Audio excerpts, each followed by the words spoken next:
Good afternoon, guys. Today we are going to discuss about the topic GST, that is Goods and Service Tax. This is a very familiar word for everyone, and this GST is the tax levied on the supply of goods and services. நம்ம வாங்குற use பண்ணுற எல்லா goods and services மேலே போடுற tax தான் GST. ஓகேவா? So இது இந்த ஜிஎஸ்டி என்ன பண்ணுச்சு அப்படின்னு பார்த்தீங்கன்னா, it replaced many indirect taxes in India. ஜிஎஸ்டிக்கு வராதுக்கு முன்னாடி நிறைய இன்டைரக்ட் டேக்ஸஸ் இருக்கும். ஸோ அதெல்லாம் ரீப்ளேஸ் பண்ணி ஃபைனலாக என்ன கொண்டு வந்திருக்காங்கன்னு பார்த்தீங்கன்னா GST, that is goods and service tax.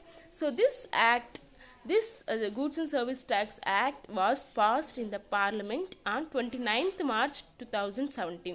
Okay, so first எப்போ பாஸ் பண்ணியிருக்காங்க இந்த ஆக்ட் அப்படின்னு பார்த்தீங்கன்னா March 29th 2017 வந்திருக்கு. அண்ட் ஆக்சுவலாக இது எப்போ யூஸ் பண்ண ஆரம்பித்தாங்கன்னு பார்த்தீங்கன்னா 1st July 2017. Okay, so you need to remember the dates perfectly. Okay, so Goods and Service Tax in India is a comprehensive multi-stage destination based tax அப்படின்னு சொல்கிறாங்க. ஸோ காம்ப்ரஹென்சிவ்னா, so it includes all the details. Okay, so multistage, it is a multistage and destination based tax அப்படின்னு சொல்கிறாங்க. Destination paste டேக்ஸ்னால் இன்டர்மீடியட்டாக வர taxes எல்லாமே இருக்காது. ஓகேவா? So நம்ம ஃபைனலாக பே பண்ணுறதுல ஒரு அமௌண்ட்டில் தான் இது இன்க்ளூட் ஆகிருக்கும். ஓகேவா? So that is called as destination based tax and it is levied on every value addition. நம்ம எல்லா ப்ரைஸ் எல்லா வேல்யூலையும் இது இந்த ஜிஎஸ்டி அப்படிங்கிறது ஆட் ஆகிருக்கும். ஓகேவா? So that is GST. Okay, in simple words எப்படி சொல்லியிருக்காங்கன்னு பார்த்தீங்கன்னா, goods and service tax is an indirect tax levied on the supply of goods and services. Okay, ஜிஎஸ்டினா என்ன? Goods and services tax that is levied on supply of goods and services. நம்ம use பண்ணுற நம்ம supply ஆகிற எல்லா goods and services மேலேயும் வர tax தான் GST. Okay, this law has replaced many indirect laws that previously existed in India. As I told you already, this GST is replacing many laws, like many indirect taxes that are followed before introducing GST. Okay, and next point is GST is one indirect tax for entire country. Okay, so for entire country mein, whole country mein one and only one tax system used is GST. Okay va? So it is common for everyone, common and equal for everyone. Okay, so under the GST regime, the tax will be levied at the final point of sale. In case of intrastate sales, and central GST and state GST will be charged. Okay, but intrastate na within state.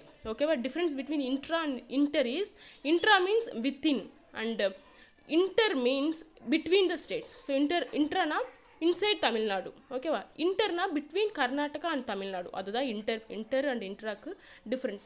இப்போ நீங்கள் within state sales நடக்குது அப்படின்னா அதில் central GST and state GST include ஆகும். ஓகேவா? whereas interstate sales will be chargeable only to the integrated GST. So interstate na interstate means only central government. ஓகேவா? between the countries, between two countries sales நடக்குதுன்னா அதோட எல்லா பொறுப்புமே central government தான் responsible. whereas within country அப்படின்னா both central government and state government are responsible for the sales. ஓகேவா? So remember these points very carefully. And coming to this diagram, நான் already சொன்ன மாதிரி GST வராதுக்கு முன்னாடி நிறையா டேக்ஸஸ், நிறைய டிஃப்ரெண்ட் டைப்ஸ் ஆஃப் டேக்ஸஸ் எக்ஸிஸ்டண்ட்டில் இருந்துச்சு அப்படின்னு சொன்னாங்க இல்லையா? ஸோ அதுதான் அவங்க இங்கே கொடுத்துருக்காங்க. So central levies and state levies. So under central levies you can see like lots of taxes are used before.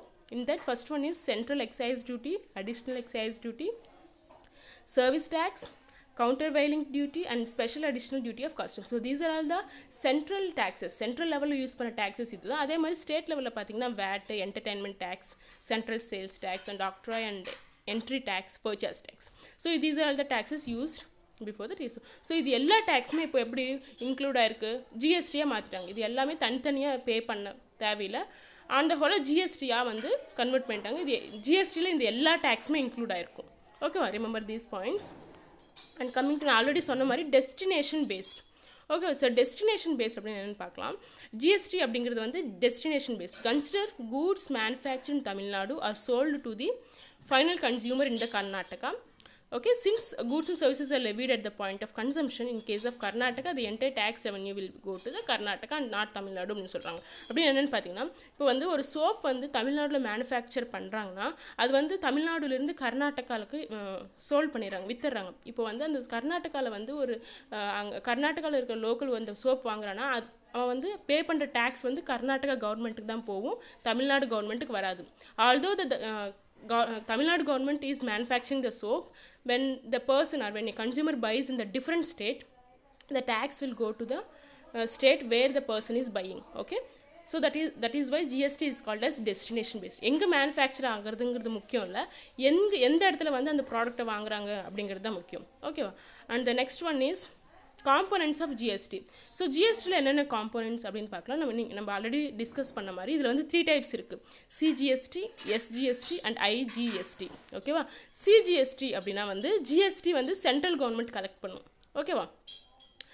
Within the state or within the union territory எப்போல்லாம் வந்து ஒரு சென்ட்ரல் கவர்மெண்ட் வந்து அங்கே வர டேக்ஸ் எல்லாம் central கவர்மெண்ட்டுக்கு போகுதோ அதே தான் வந்து சிஜிஎஸ்டி அப்படின்னு சொல்லுவாங்க. எஸ்ஜிஎஸ்டினா எஸ்னா என்ன? State government. ஸோ எல்லா டேக்ஸும் வந்து ஸ்டேட் கவர்மெண்ட் கலெக்ட் பண்ணுறாங்க within the state. Remember whether it is within the state or outside, between the state. Okay. And IGST means collected by the central government for interstate sale. Okay. ஐஜிஎஸ்டினா between இப்போ மகாராஷ்டிராவுக்கும் ஒரு தமிழ்நாடுக்கும் ஒரு sales நடக்குது, like if they are exchanging the products, if they are exchanging the goods na அந்த ஒரு அங்கிருந்து வர டேக்ஸ் யாருக்கு போகும்னா சென்ட்ரல் கவர்மெண்ட்டு தான் போகும். ஸோ வித்தின் த ஸ்டேட்னா both central and state government are responsible. between the state na only the central government is responsible. Okay, so அதுதான் வந்து in brief இந்த டேபிளர் காலம்ல கொடுத்திருக்காங்க. Sales within the state na both central government and state government is included. இங்க revenue will be shared equally between the state and central government.